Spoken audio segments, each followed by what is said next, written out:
Hi everyone, I thought I'd do a second video helping you guys combat writing your personal statements. Through reading so many, I've come across so many common pitfalls that we often make. So I'm going to share those with you so you guys prevent making the same mistakes.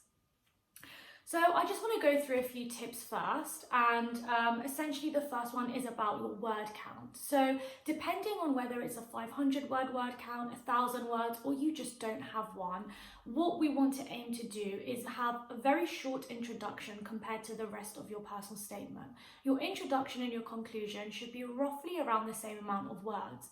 If it's a 500 word limit, I would personally suggest 2 to 3 to 4 sentences maximum for both.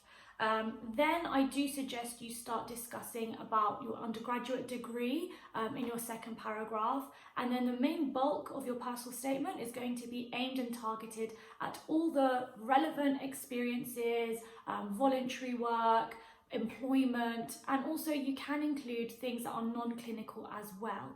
What I mean by relevant isn't to say whether it's retail or whether it's working in a hospital, it's just linking it and making it relevant into your personal statement for applying to university. So during a 500 word limit personal statement, how many skills should you be thinking of adding? So it depends on how your writing style is. If you like to write in a lot of detail, then maybe 3 skills, qualities or characteristical traits is enough for you. But if you're very good at cutting out the waffle, getting straight to the point, then I would suggest around 4 or 5. Anything more is amazing. If you can, then that's great. I also want to reiterate the use of paragraphs. I've read pieces of work where paragraphs take up half a page, and I've also read pieces of work where a paragraph was literally one very long sentence. Now, using paragraphs can make your work go from good to excellent, and they are really important. I do suggest that you put your work in different paragraphs by bulking them and putting them in your different experiences, or whenever you're starting to talk about something new, you start a new paragraph. When you're writing your personal statements, try to avoid colloquial language. What I mean by that are words such as love, hate, amazing, and also avoiding including the word like in your sentences, as it makes your work seem less professional and it's not postgraduate level. So going off of the vocabulary topic, I do want to say that the thesaurus is not always your best friend. Try to avoid using words you don't use in your common day-to-day life. It's amazing using a different variety and range of vocabulary, and what we don't want to do is recycle and reuse the same words throughout our work. However, I do want to say that sounding like Shakespeare and writing like Shakespeare are 2 different things. I've read some personal statements where I had to reread the sentence 4 or 5 times just to understand what the person's point was, just because it was written to sound posh. You're not applying to an English literature degree or a language degree, so really it's better to make sense and write in basic English than using the thesaurus for every single word in your sentence. What I do when reading work is if I pick up on someone using the same word more than once, I will then copy and paste it into the find section in Microsoft Word just to see how often people are reusing the same words. When you're writing your personal statement, you can get very used to your own work and your eye will become lazy in picking these things up. So if you do realise that you've used a word more than once, do that and see whether or not you've written it 4 or 5 times, but you just haven't been able to pick up on it. In these scenarios, try to think outside the box, maybe rearrange the sentence, try and think of other words you can use. Of course, I do want you guys to use a thesaurus. Just make sure you're not picking words that you've no idea how to use in a sentence.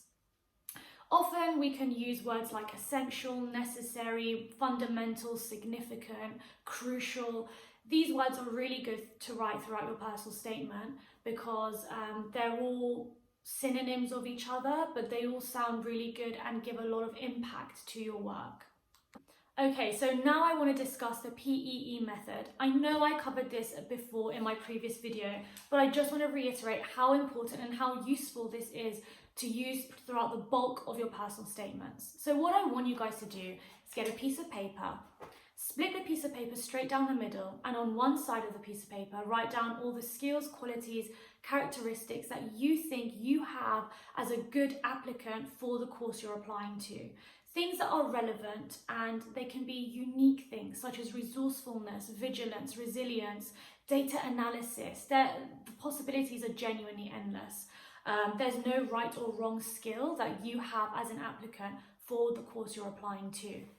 Now, on the other side of the piece of paper, on the other column, parallel to each skill or quality you've written down, I want you to think of a perfect scenario where you portrayed this skill, or you observed, witnessed, gained, practiced, anything. It could be anything or whatever. So, for example, in my hypothetical list, I'm going to talk about communicational skills.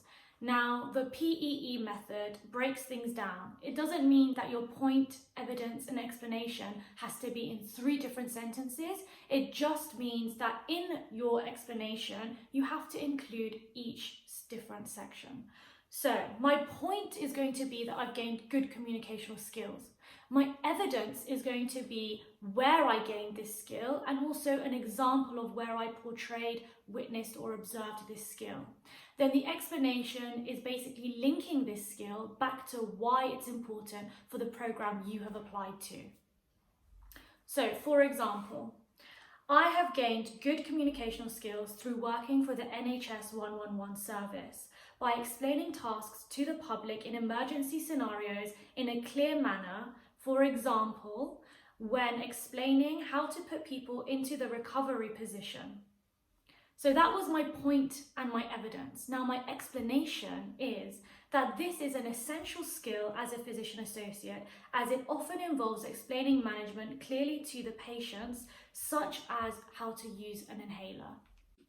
Now, using the PEE method isn't going to make your work similar to anybody else's, because you're going to be coming up with the personal, individual examples that you've gained as a candidate. Now, this communicational one that we just went through together, it's, who else is going to write in their personal statement that by being able to speak to people in the 111 service, they've linked it to tell patients how to use an inhaler. It's something so unique, and you guys can come up with an abundance of examples, and there are so many different ways to link your skills back to the course you're applying to. This is just, the one we mentioned was for the Physician Associate program, but you can do this for any program that you are applying to. So I do suggest the main bulk of your personal statements follow this approach, and it will enable you to put your best foot forward.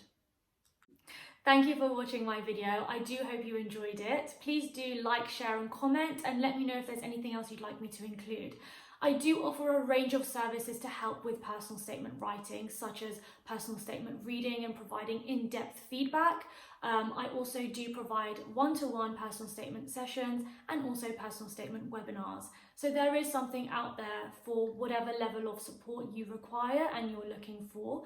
Please do head over to the website www.pa2b.com.